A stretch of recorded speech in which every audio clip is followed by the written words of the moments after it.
আজকে বানালাম শীতের সবজি দিয়ে মাছের ঝোল, রুই মাছের ঝোল।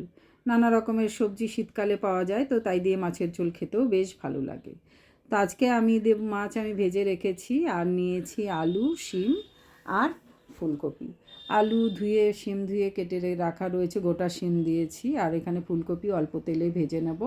ওই কড়াইতেই আর একটু তেল দিয়ে জিরে তেজপাতা ফোড়ন দিয়ে আলু দিয়ে দেবো। আলুটা একটু নাড়াচাড়া করে দিয়ে দেবো শিম দিয়ে আবার একটু নাড়াচাড়া করে, আর এখানে একটা মশলা করে নেব।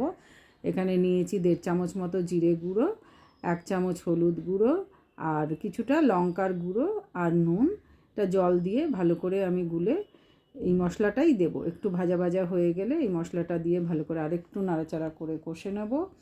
কষে নিয়ে তার মধ্যে দিয়ে দেবো আবার ফুলকপি আর কাঁচা লঙ্কা আবার দিয়ে দিলাম একটু কিছুটা। ফুলকপি দিয়ে আরেকটু মশলাটা ভালো করে একটু কষে নেব।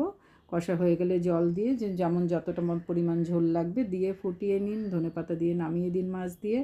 দারুণ সুন্দর খেতে লাগবে দুপুরবেলা গরম ভাতের সঙ্গে। হালকা পাতলা রান্না, দারুণ খেতে। খাবেন, ভালো থাকবেন, সুস্থ থাকবেন।